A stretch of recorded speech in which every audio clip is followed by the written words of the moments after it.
अगर आपकी एफडी हर साल थोड़ा सा ब्याज देती है और महीने के खर्च के लिए आपको बार बार सोचना पड़ता है, तो आज की बात सीधे आपके घर के बजट से जुड़ी है। हो सकता है आज आपको सच में लगे, यार इसमें वजन है। भारत में ज्यादातर लोग सुरक्षित निवेश चाहते हैं। वे शेयर बाजार के उतार चढ़ाव से डरते हैं और चाहते हैं कि पैसा सुरक्षित रहे। लेकिन सवाल ये है कि सुरक्षित रहते हुए क्या हर महीने इनकम मिल सकती है? सोचिए, घर का किराया, राशन, दवाइयाँ, बिजली बिल और बच्चों की फीस सब हर महीने जाती है। लेकिन अगर आपकी कमाई साल में एक बार आए तो कैश फ्लो बिगड़ जाता है। यही समस्या बहुत से लोगों की है। इसी जरूरत को ध्यान में रखकर सरकार ने पोस्ट ऑफिस की मंथली इनकम स्कीम बनाई है। ये योजना सीधे भारतीय मध्यम वर्ग के लिए है, जो सुरक्षा भी चाहता है और नियमित आय भी। ये स्कीम इंडिया पोस्ट के माध्यम से चलती है। इसमें सरकार की गारंटी होती है, इसलिए मूलधन सुरक्षित रहता है। मार्केट का कोई जोखिम इसमें शामिल नहीं है। इस योजना की अवधि 5 साल की होती है। आप एक बार लमसम पैसा जमा करते हैं और 5 साल तक उसे रखते हैं। इस दौरान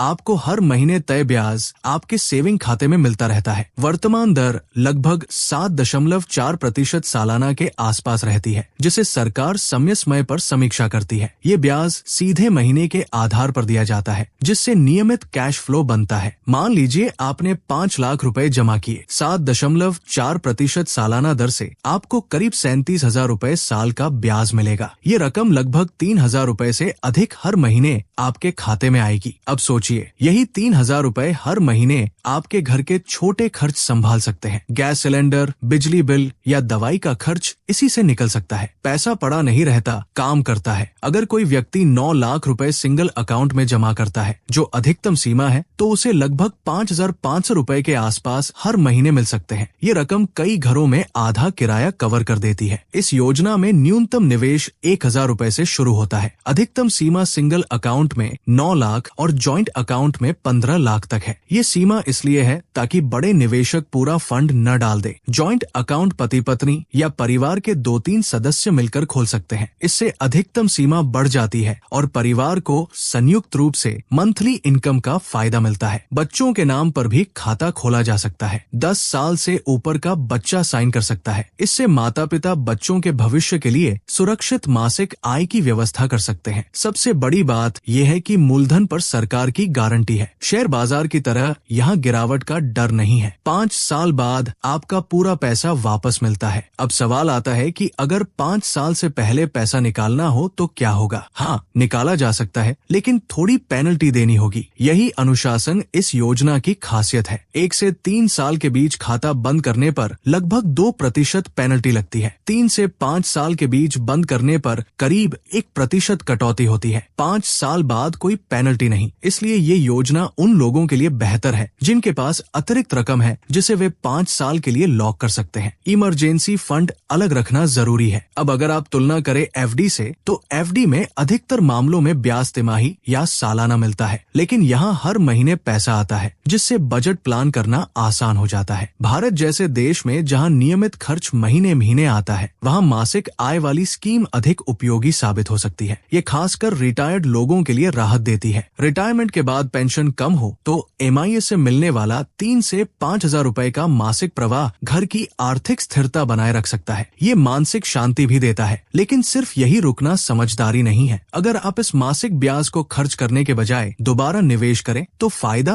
और बढ़ सकता है। यहीं से स्मार्ट रणनीति शुरू होती है। पोस्ट ऑफिस में ही रिकरिंग डिपॉजिट यानी आरडी का विकल्प मिलता है। आरडी में आप हर महीने तय रकम जमा करते हैं और उस पर लगभग 6.7% सालाना ब्याज मिलता है। अगर एमआईए से मिलने वाला मासिक ब्याज सीधे आरडी में डाल दिया जाए तो वही पैसा दोबारा काम करने लगता है। इसे कहते हैं ब्याज पर ब्याज कमाना यानी कंपाउंडिंग का असर। मान लीजिए आपने 5 लाख एमआईएस में लगाए और हर महीने लगभग 3,000 रुपए मिले। यही 3,000 रुपए अगर 5 साल तक आरडी में जमा करें तो करीब 1.8 लाख जमा हो जाते हैं। आरडी पर मिलने वाले ब्याज और तिमाही कंपाउंडिंग से ये रकम लगभग 2 लाख से अधिक हो सकती है। यानी वही एमआईएस का ब्याज दोबारा निवेश होकर अतिरिक्त लाभ देता है। यही वजह है कि इस कॉम्बो से प्रभावी रिटर्न लगभग 8.8% के आसपास पहुंच सकता है। ये 14% नहीं है, लेकिन सुरक्षित निवेश में ये मजबूत विकल्प है। कुछ लोग 7% एमआईएस और 7% आरडी जोड़कर 14% मान लेते हैं, जो गलत गणित है। असल में कंपाउंडिंग के कारण कुल बिल्कुल फायदा बढ़ता है, सीधा जोड़ नहीं होता। इस पूरे मॉडल की खूबी है सुरक्षा,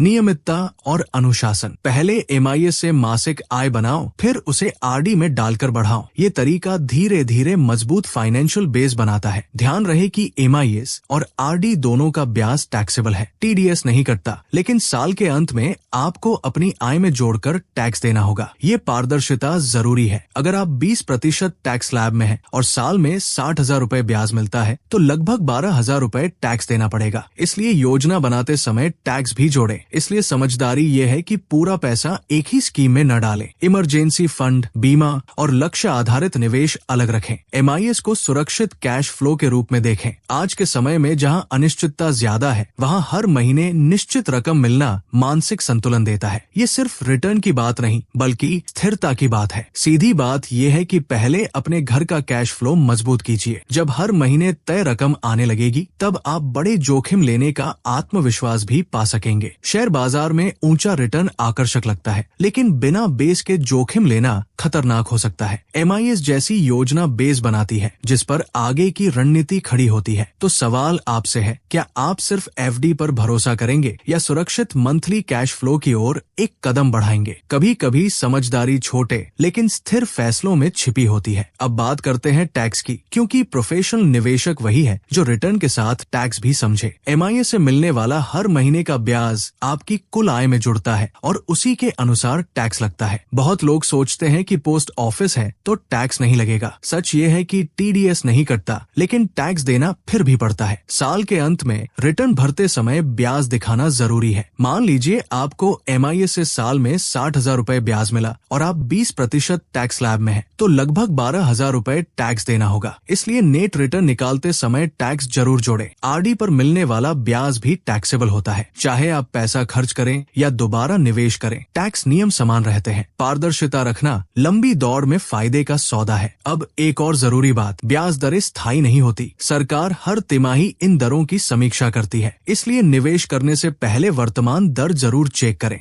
अगर भविष्य में दर बढ़ती है तो नए निवेशकों को फायदा मिलेगा, अगर घटती है तो भी आपका पुराना निवेश तय दर पर सुरक्षित रहेगा। यही स्थिरता इसे भरोसेमंद बनाती है। डिसिप्लिन यहाँ सबसे बड़ा हथियार है। अगर आप MIS से मिला ब्याज RD में नियमित नहीं डालते तो कंपाउंडिंग का पूरा लाभ नहीं मिलेगा। 1-2 महीने छोड़ना असर कम कर देता है। आप चाहे तो एक एक्सेल शीट में हर महीने की एंट्री दर्ज करें। इससे आपको साफ दिखेगा कि 5 साल में कितना मूलधन और कितना ब्याज बन रहा है। जागरूक निवेशक ट्रैक जरूर रखता है। खाता खोलने की प्रक्रिया भी सरल है। किसी भी पोस्ट ऑफिस शाखा में जाए, MIS का फॉर्म भरें, आधार, पैन और फोटो जमा करें और रकम कैश या चेक से जमा करें। खाता खुलने के बाद पासबुक मिलती है और ब्याज आपके लिंक्ड सेविंग अकाउंट में आता है। चाहे तो उस राशि को तुरंत RD में ट्रांसफर कर सकते हैं, ऑनलाइन या शाखा जाकर। हर पोस्ट ऑफिस में ऑटो डेबिट सुविधा हो ये जरूरी नहीं है, इसलिए शुरुआत में प्रक्रिया समझ लें। नियमितता के लिए एक तय तारीख चुनना बेहतर रहता है। 5 साल पूरे होने पर आपका पूरा मूलधन वापस मिलता है और आखिरी महीने का ब्याज भी। साथ में RD की राशि भी अलग से मैच्योर होकर मिलती है। उस समय आप दोबारा योजना बना सकते हैं। चाहे तो MIS रिन्यू करें या पैसा किसी और लक्ष्य में लगाएं। इसे गोल बेस्ड इन्वेस्टमेंट की तरह देखें, बस पैसा पार्क करने की तरह नहीं। याद रखिए, पूरा पैसा MIS में डाल देना समझदारी नहीं है। इमरजेंसी फंड कम से कम 6 महीने के खर्च के बराबर अलग रखें। बीमा और लंबी अवधि का निवेश अलग रखें।